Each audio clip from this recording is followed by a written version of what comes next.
Imagine two companies. Both start at the same time, same industry, same resources, same opportunities. Fast forward 20 years. One company is barely surviving. Stock price flat, employees uninspired, customers indifferent. The other? A powerhouse. Stock returns beating the market by 6.9 times. A brand people love. A culture people dream of joining. What happened? Luck? Timing? Better funding? None of the above. The difference came down to something far more profound.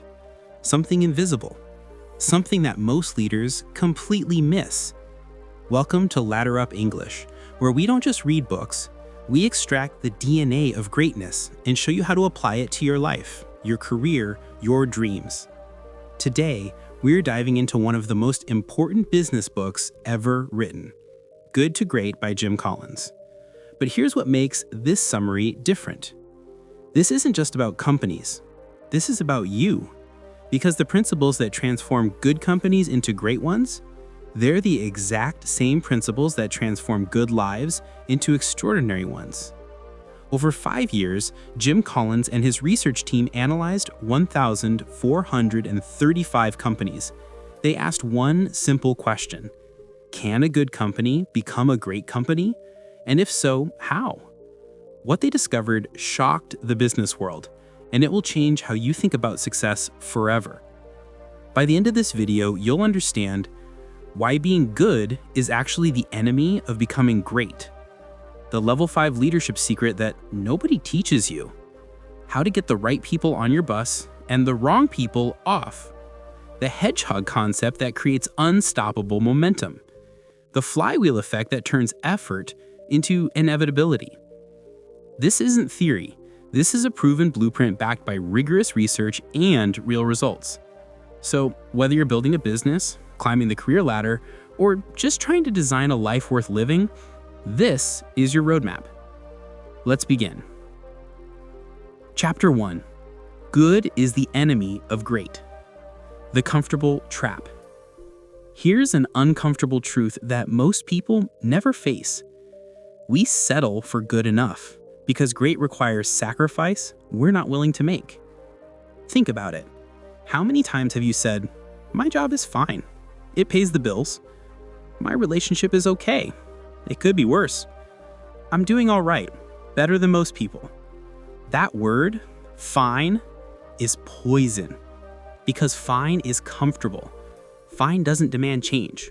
Fine lets you stay exactly where you are. And that's the problem. Jim Collins opens the book with this powerful insight. The vast majority of companies never become great precisely because they're good. Good schools rarely become excellent schools. Why? Because they're good enough to survive without changing. Good marriages rarely become extraordinary marriages because they're comfortable enough that neither partner pushes for deeper connection. Good careers rarely become legendary careers because good pays the bills and keeps you safe. The greatest enemy of greatness isn't failure. It's mediocrity disguised as success. Mini story. The tale of two athletes. Let me tell you about two runners I knew in college. Both were talented, both made the varsity team. Both ran decent times. The first runner, let's call him Raj, was satisfied. He trained enough to maintain his spot. He celebrated being above average. He told himself, "I'm doing pretty well." The second runner, let's call her Priya, was haunted by her potential. Every race, she asked herself, "Is this my best? Really?" She wasn't satisfied with good. She wanted to know how great she could become. 10 years later, Raj quit running after college. Today, he tells people he used to be an athlete. Priya competed nationally, then became a coach. Now she helps others discover their greatness. Same starting point, different mindset. One settled for good, one demanded great. The core lesson. Collins discovered something fascinating in his research. Companies that made the leap from good to great shared one critical trait. They refused to accept good performance as good enough. They ask bigger questions. How can we be the best in the world at what we do? What would it take to achieve extraordinary results? Are we willing to make the hard decisions to get there? But what they didn't do, they didn't pursue greatness through dramatic revolutions. No massive layoffs, no celebrity CEOs making headlines. Instead, they built greatness through disciplined people, disciplined thought, and disciplined action. Quietly, consistently, relentlessly. The brutal reality check. Collins offers a framework to diagnose if you're stuck in good to great. Ask yourself these questions. 1. Am I proud of what I'm building, or just satisfied it's working? 2. Do I celebrate being better than average, or am I obsessed with being the best I can be? 3. When was the last time I made a decision that terrified me? 4. Am I surrounding myself with people who challenge me or people who make me comfortable? 5. If I continue on this exact path for 10 years, will I look back with pride or regret? Be honest. Brutally honest. Because here's the truth. You can't achieve greatness while protecting comfort. Actionable takeaway. The good to great personal audit. Take 30 minutes this week. No distractions. Write down the 5 main areas of your life: career, health, relationships, personal growth, and contribution to others. Rate each on a scale of 1 to 10. Now circle everything that's a 6, 7, or 8. Those are your good zones, the danger zones, the areas where you're comfortable enough to coast. Pick one area. Make it your 90-day greatness project. Not all 5, just one. Because greatness isn't about being good at everything. It's about being exceptional at something that matters. Chapter 2. Level 5 Leadership. The paradox of humility and will. The leader nobody expects. Quick quiz. Picture a great leader. What do you see? Charismatic, bold, larger than life? Someone who commands attention when they walk into a room. That's what most people imagine, and that's exactly what Jim Collins expected to find. But the research revealed something unexpected. The leaders who built the greatest companies were quiet, humble, and almost invisible. Collins calls them level 5 leaders, and they're nothing like you'd expect. The 5 levels of leadership. Collins discovered leadership exists in 5 levels. Level 1, highly capable individual. You're talented and work hard. Level 2, contributing team member. You help the team succeed.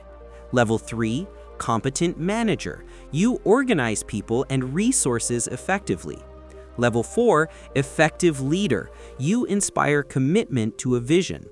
Level 5, executive. You build enduring greatness through humility and fierce resolve. Here's the shock. Most celebrity CEOs never reach level 5. Why? Because they're too busy being the star, too focused on their success instead of the organization's success. Level 5 leaders have a paradoxical quality: personal humility plus professional will. They're modest and understated, but they're fanatically driven to make the company great, not themselves famous. Mini story. Darwin Smith and the Furniture Company. Let me tell you about Darwin Smith. In 1971, he became CEO of Kimberly-Clark, a good but unremarkable paper company. Darwin wasn't impressive, shy, awkward. He wore cheap suits and unfashionable glasses. At company events, he'd stand in corners, avoiding attention. Wall Street analysts didn't take him seriously, but Darwin made a decision that shocked everyone. He sold the company's paper mills, their core business for 100 years. A decision so bold that board members thought he'd lost his mind. Then he bet everything on consumer products: Kleenex, Huggies, products people actually loved. The result? Over 20 years, Kimberly-Clark beat the stock market by 4.1 times. They crushed their rival, Scott Paper. When asked about the success, Darwin didn't talk about his genius. He said, "I never stopped trying to become qualified for the job." That's level 5 leadership. The core lesson. Here's what separates level 5 leaders from everyone else. When things go right, they point to factors outside themselves. When things go wrong, they look in the mirror. Level 4 leaders do the opposite. Success? I'm a genius. Failure? The market changed, my team failed, bad luck. This isn't false modesty, it's reality. Level 5 leaders understand that greatness is built by teams, systems, and sustained effort, not by individual heroics. But don't mistake humility for weakness. Level 5 leaders have iron will. They make brutal decisions. They fire friends who aren't performing. They stay the course when everyone says to quit. They just don't need credit for it. The personal application. You don't need to run a company to embody level 5 leadership. You can apply it to your career. Focus on results, not recognition. Your family. Lead through service, not control. Your personal growth. Commit to excellence without needing applause. Ask yourself, do I crave credit or do I crave impact? When I succeed, do I celebrate the team or promote myself? When I fail, do I blame circumstances or examine my choices? Am I building something bigger than my ego? Actionable takeaway: the mirror and window exercise. For the next 30 days, practice this. When something goes right, look out the window. Give credit to others. Acknowledge factors beyond your control that contributed to success. When something goes wrong, look in the mirror. Ask, what could I have done differently? Own your part without blame shifting. This rewires your brain from ego-driven to impact-driven. And that's where greatness lives. Chapter 3. First who, then what? Getting the right people on the bus, getting the right people on the bus. The backwards strategy. Most people approach goals like this. 1. Decide what you want to do. 2. Make a plan. 3. Hire people to execute the plan. Sounds logical, right? That's exactly backwards. Here's what Collins discovered. Great companies don't start with vision. They start with people. The right people first, then figure out where to drive the bus. Why? Because if you have the right people, they'll adapt when the strategy needs to change. They'll innovate. They'll solve problems you didn't foresee. But if you have the wrong people, no strategy will save you. The 3 critical truths. Collins breaks this down into 3 profound insights. Truth 1. If you have the right people on the bus, the problem of motivation disappears. You don't need to manage them. You don't need to motivate them. They're self-motivated. The right people push you to be better. Truth 2. If you have the wrong people on the bus, nothing else matters. You can have the best vision, the best strategy, the best product, and it won't matter. Wrong people drain energy. They resist change. They spread negativity. Truth 3. If you have the right people, they'll figure out the right direction. Markets change, technology evolves, strategies become obsolete. But great people adapt. They think. They create solutions. Mini story. The consultant who changed everything. A friend of mine, let's call him Arjun, started a consulting firm. His strategy was clear, his niche was defined, his marketing was sharp, but he made one critical mistake. He hired based on availability instead of fit. He needed someone fast, so he hired his cousin's friend. Nice guy, decent skills, but wrong values. This employee showed up late, made excuses, blamed clients when projects struggled. Arjun spent 70% of his time managing this one person, putting out fires, redoing work. Meanwhile, his other clients suffered. Finally, Arjun made the painful decision. He let him go. 2 months later, Arjun hired someone new. This person cost more and had less experience, but she had the right character, the right drive, the right values. Within 6 months, the company doubled revenue. Not because of strategy, because of one right person replacing one wrong person. The core lesson. Collins is clear. Being rigorous about people doesn't mean being ruthless. It means setting high standards, never settling for good enough when it comes to character and work ethic, making tough decisions quickly when someone isn't in the right fit. But here's the counterintuitive part. Great companies are tough on standards, but generous with people. They don't fire people maliciously. They recognize quickly when someone isn't in the right seat, and they help them find where they do fit. Because the wrong seat for one person might be the perfect seat for another. The right people checklist. How do you know if someone is right people?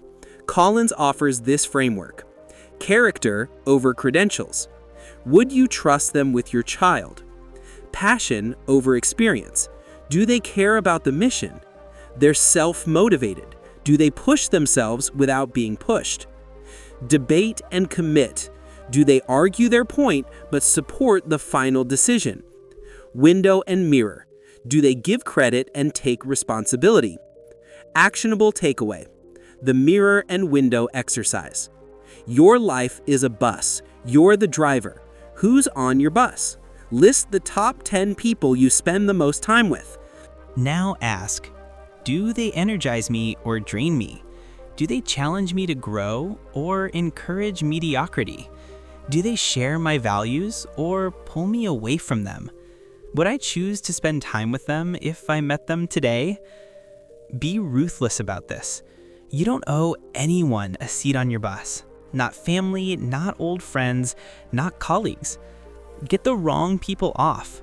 Make space for the right people. Then watch your life transform. Chapter 4. Confront the brutal facts, yet never lose faith. The Stockdale Paradox. Jim Collins shares one of the most powerful concepts in the book, the Stockdale Paradox. It's named after Admiral Jim Stockdale, a prisoner of war in Vietnam for 8 years. Collins asked him who didn't make it out. Stockdale answered without hesitation, the optimists. Wait, what? The optimists didn't survive? Stockdale explained. The optimists said, we'll be out by Christmas. Then Christmas came and went. Then Easter, then Thanksgiving, year after year. They died of broken hearts. Then Collins asked, how did you survive? Stockdale said, I never doubted I would prevail in the end, but I also confronted the brutal facts of my reality. That's the paradox. Unwavering faith in ultimate success, plus absolute honesty about current reality. Why most people fail? Most people do one of two things. Option 1, blind optimism. They ignore problems. They sugarcoat reality. They say everything will work out without addressing what's actually wrong. This leads to delusion and eventually collapse. Option 2, cynical realism. They see all the problems. They focus on obstacles. They lose hope and give up. This leads to paralysis. Great leaders do both simultaneously. They face reality without flinching, and they maintain absolute faith they'll succeed. Mini story. The startup that almost died.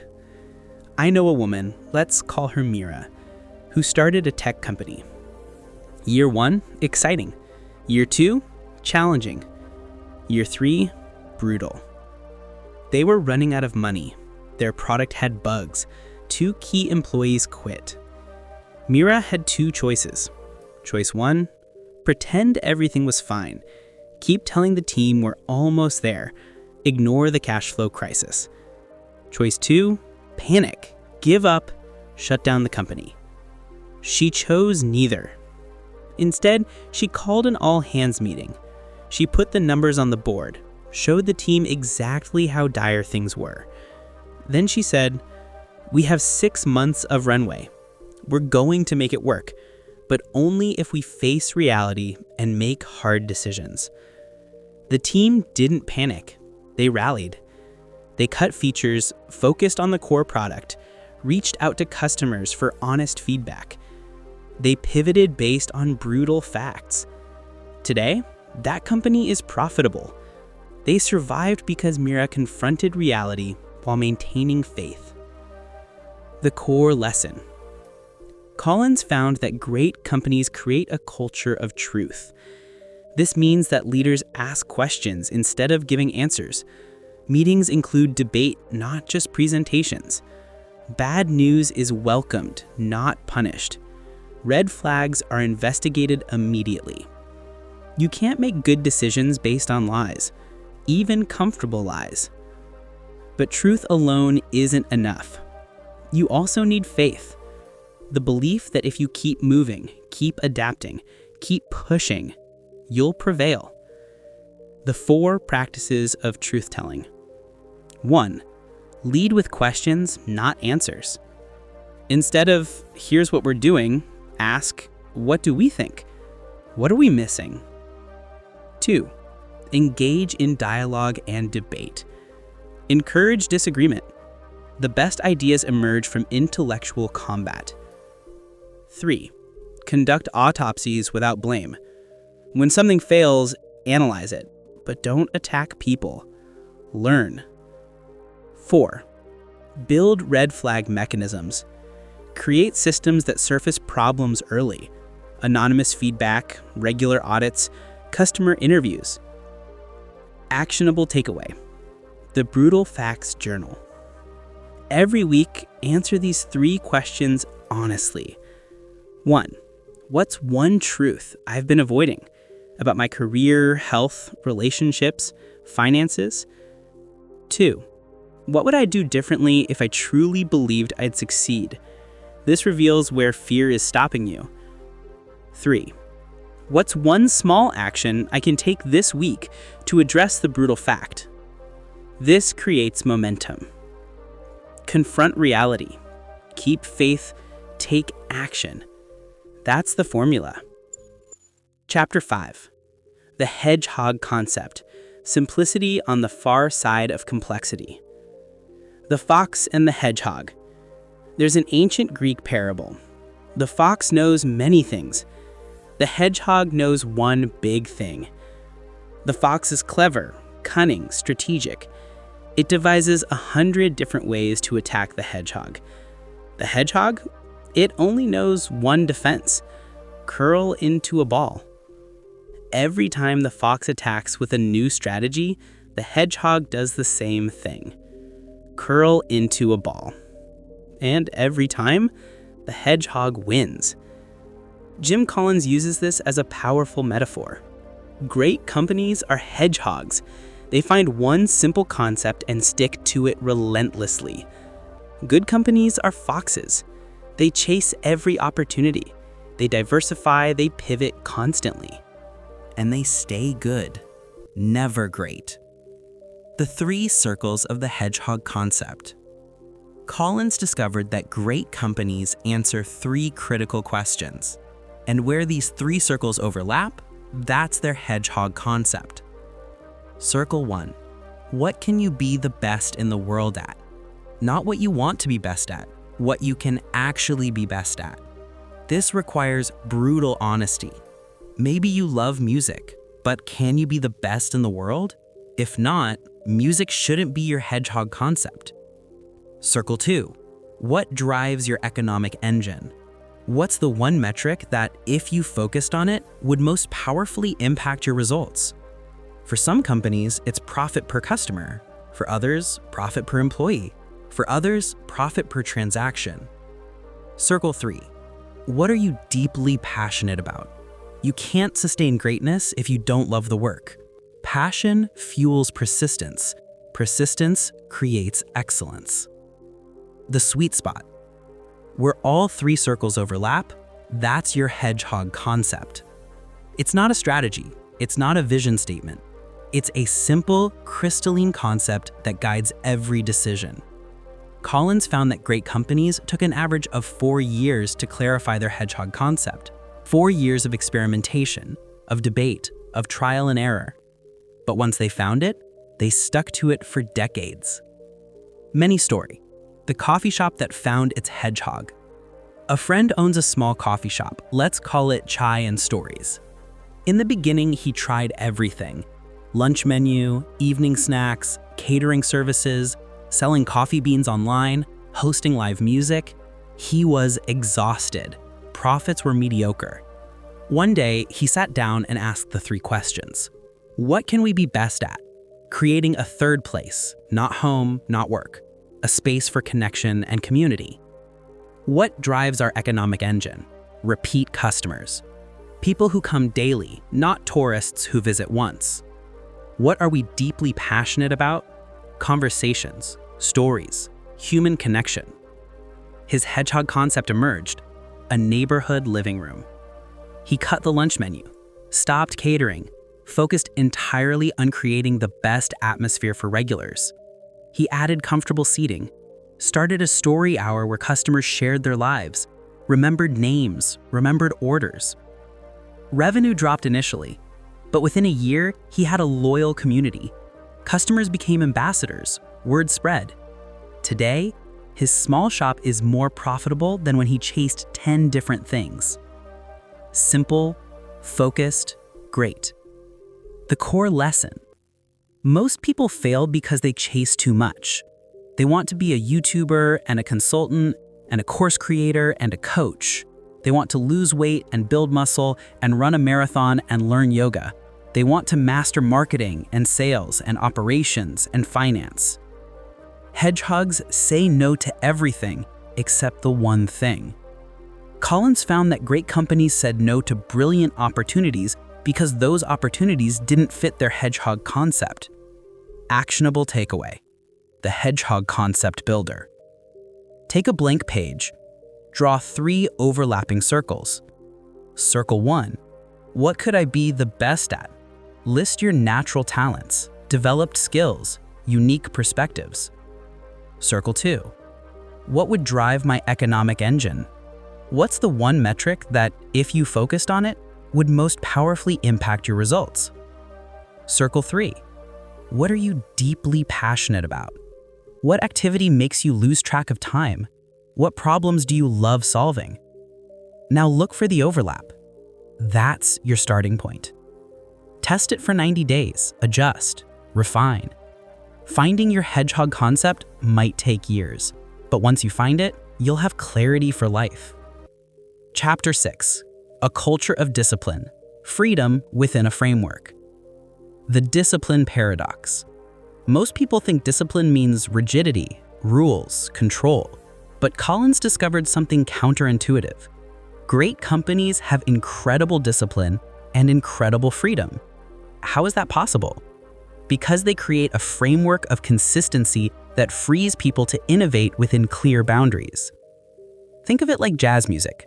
Jazz has structure, key signatures, time signatures, chord progressions, but within that structure, total freedom, improvisation, creativity. That's disciplined culture. The 3 dimensions of discipline. 1. Disciplined people. You don't need hierarchy if you have the right people. Self-disciplined people don't need to be managed. They manage themselves. They don't need rules. They need a framework and trust. 2. Disciplined thought. This means confronting brutal facts, debating rigorously, but once a decision is made, everyone commits. No sabotage, no passive resistance. 3. Disciplined action. This is about consistency, doing the right things every day, without exception. Not when you feel like it, not when it's convenient, always. The stop doing list. Here's one of the most powerful ideas in the book. Most people have a to-do list. Great leaders have a stop doing list. Because discipline isn't about doing more, it's about doing less, but doing it better. Collins found that great companies systematically eliminated products that didn't fit their hedgehog concept, customers who drained resources, projects that looked good but weren't great. Saying no is the ultimate discipline. Mini story. The athlete's sacred routine. I once interviewed an Olympic-level swimmer. I asked, "What's your secret?" She laughed. "There's no secret. just discipline. She explained her routine. 5 a.m. wake up, every day, no exceptions. Same breakfast, same warm-up, same training schedule, same recovery protocol, same bedtime. Isn't that boring? I asked. She smiled. Discipline doesn't take my freedom, it creates it. She explained because I don't waste energy deciding what to do, I have all my energy for performing. Her discipline freed her to excel. The core lesson. Collins found that great companies had stopped doing lists that were longer than their to-do lists. They said no to distracting opportunities, projects outside their Hedgehog concept, customers who didn't fit their model, trends that didn't align with their values. Discipline means choosing what not to do, and that requires courage, because every no feels like you're missing out. But the truth is, every no to the wrong thing is a yes to the right thing. Actionable takeaway. The stop doing audit. List everything you're currently doing. Work projects, personal commitments, habits, relationships. Now ask, if I weren't already doing this, would I start doing it today? If the answer is no, add it to your stop doing list. Then systematically eliminate or delegate these items. Create space. Then fill that space with only what moves you toward greatness. Chapter 7. The Flywheel and the Doom Loop. Momentum builds. The flywheel effect. Picture a massive metal flywheel. It's enormous, standing on edge, mounted on an axle. Your job? Get it spinning as fast as possible. You push. Nothing happens. You push again. It barely moves. You keep pushing. Slowly, it starts to rotate, inch by inch. You push more. It moves a bit faster, then faster. Eventually, it's spinning so fast you can barely keep up. Momentum carries it. That's how greatness is built. Collins found that great companies didn't have one defining action, no single breakthrough, no magic moment. Instead, they had consistent effort in a consistent direction, push after push after push. Small wins accumulating, momentum building until breakthrough became inevitable. The doom loop. Now picture the opposite. You push the flywheel, it starts moving, then you stop. This isn't working fast enough. Let's try a different flywheel. You move to a new one. Push, stop, switch again. You're working just as hard, but you never build momentum. That's the doom loop. Constantly changing direction, chasing new strategies, reacting to setbacks instead of persisting through them. Collins found that comparison companies fell into this trap repeatedly. Mini story: the writer who built momentum. Let me tell you about a writer I know. We'll call her Ananya. She dreamed of being a published author, so she started writing. Year 1, she wrote every day, published a few blog posts, 0 traction. Year 2, kept writing, started a newsletter, 50 subscribers. Year 3, still writing, published her first book, sold 200 copies. Friends said, maybe try YouTube instead or podcasting. Books aren't working. But Ananya understood the flywheel. Year 4, second book, sold 1,000 copies. Year 5, third book, sold 5,000 copies. Year 6, fourth book, hit bestseller list.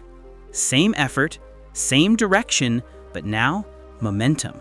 Her first readers recommended her to friends. Her email list grew.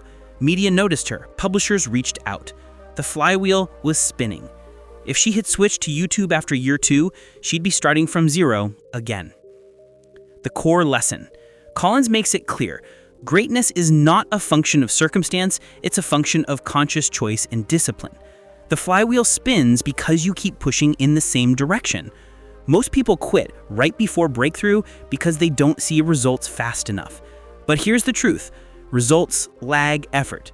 Momentum builds invisibly, then suddenly it's visible. The 4 stages of the flywheel. Stage 1, the grind. You're pushing, nothing's happening. This is where most people quit. Stage 2, the inch. Small progress, barely noticeable. Keep pushing. Stage 3, the turn. Things start moving, people notice, opportunities appear. Stage 4, the spin. Momentum carries you. Success breeds success. Breakthrough becomes inevitable. Actionable takeaway. The flywheel tracker. Choose one goal, just one. Create a simple tracking system. What's the daily action that builds momentum? Track it every single day for 90 days. Don't judge results, just track effort. For example, writer, track words written. Fitness, track workouts completed. Business, track customer conversations. Relationships, track meaningful connections. After 90 days, look back. You'll see the flywheel starting to spin. Consistency beats intensity, direction beats speed, momentum beats motivation. Grand conclusion: from good to great, your personal transformation. The mirror moment. Let's come back to where we started. 2 companies, same starting point, radically different outcomes. Now let me ask you a harder question. What about your life? Are you building something great, or are you settling for good? Are you pushing your flywheel consistently, or are you trapped in the doom loop? Do you have the right people in your life before you decide where you're going? People before strategy. Have you confronted the brutal facts about your reality, or are you hiding behind comfortable lies? Here's the truth that Jim Collins and his team discovered. Greatness is not about dramatic moments. It's about disciplined decisions sustained over time. No shortcuts, no hacks, no overnight success. Just patient, persistent, purposeful effort. And the beautiful part is, this is available to everyone. You don't need money. You don't need connections. You don't need luck. You need the humility to examine yourself honestly, the discipline to act consistently, the courage to confront reality, the wisdom to find your hedgehog concept, and the patience to push your flywheel. The 7 principles revisited. Let me synthesize everything we've covered into 7 principles you can apply starting today. Principle 1. Good is the enemy of great. Stop celebrating good enough. Ask, what would great look like? Principle 2. Level 5 leadership. Lead with humility and will. Give credit. Take responsibility. Build something bigger than yourself. Principle 3. First who, then what. Get the right people in your life before you decide where you're going. People before strategy. Principle 4. Confront the brutal facts. Face reality without flinching, but never lose faith that you'll prevail. Principle 5. The hedgehog concept. Find the one thing you can be best at that drives your economics and that you're passionate about. Then focus relentlessly. There's a story about a cathedral in Europe that took 200 years to build. A journalist once asked a stonemason, "What are you doing?" The stonemason replied, "I'm building a cathedral." The journalist pointed out, "But you'll never see it completed. You'll die long before it's finished." The stonemason smiled. "I know, but my children will see it, and their children. And every person who walks through those doors will know that someone cared enough to build something great." That's what this book is really about. Not quarterly results, not instant success, not viral moments. It's about building something that lasts, something that matters, something great. Your defining choice. Here's the moment of truth. You can close this video and go back to your life exactly as it was. Or you can make a different choice. You can ask yourself, what would it take for me to go from good to great?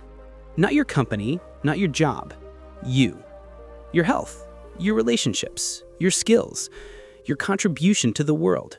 What would great look like? And are you willing to do what it takes? Because here's what Jim Collins proved beyond doubt. Greatness is a choice, not a gift. It's not given to the lucky few. It's built by the disciplined many. And it starts with one decision. I refuse to settle for good. The 90-day Good to Great Challenge. Let me give you something concrete, something you can start today.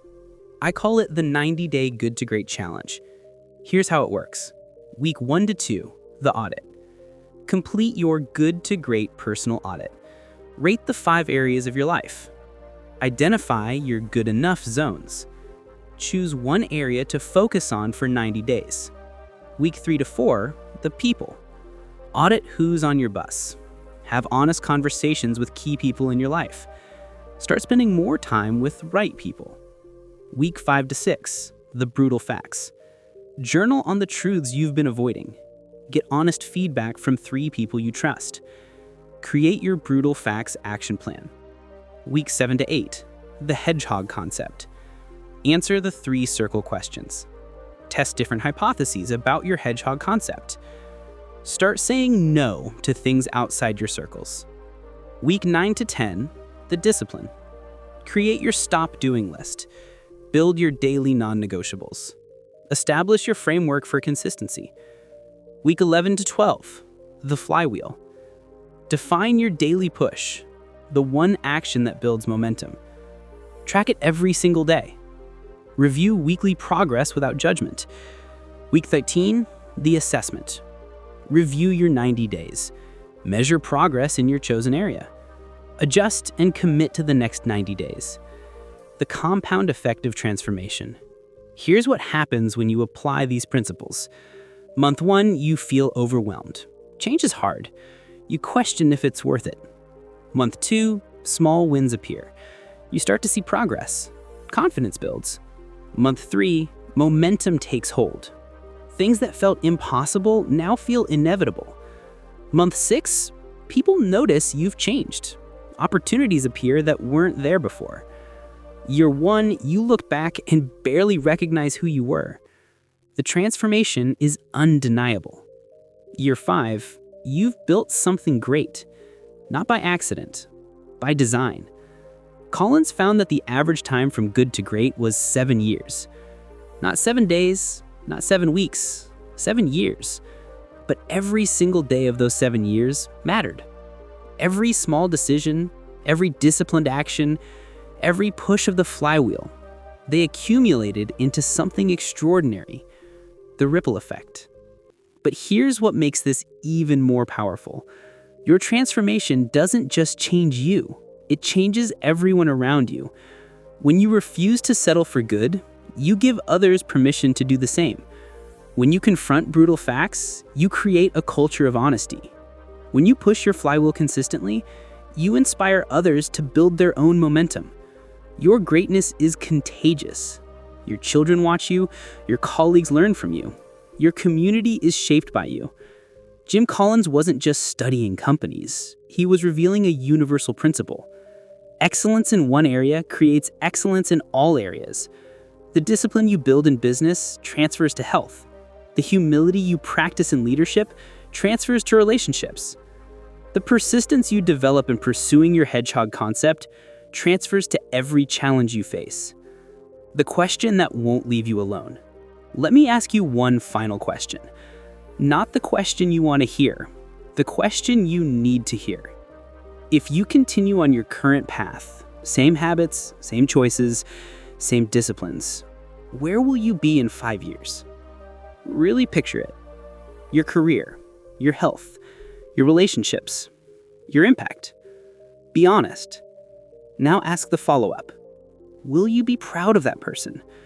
Or will you have regrets? If the answer makes you uncomfortable, good. Discomfort is the birthplace of change. You're standing at a fork in the road right now. One path leads to good enough, the other leads to great. Both require effort. Both require sacrifice. The difference? One path you'll look back on with satisfaction. The other with wonder. Choose wonder. The Ladder Up English Promise. Here at Ladder Up English, we believe in one simple truth. Books aren't meant to be read. They're meant to be lived. Good to Great isn't just a business book. It's a life manual. And this summary isn't just information. It's transformation, if you apply it. We don't create content to entertain you for 30 minutes. We create content to equip you for 30 years. Every book we break down, every lesson we extract, every story we share, it's all designed to help you climb higher. One book, one lesson, one decision at a time. Your next 3 actions. Before you leave this video, I want you to commit to 3 specific actions. Action 1, the decision. Write this down. I refuse to settle for good. I'm committed to great. Sign it, date it, put it somewhere you'll see every day. This isn't motivational fluff. This is a contract with yourself.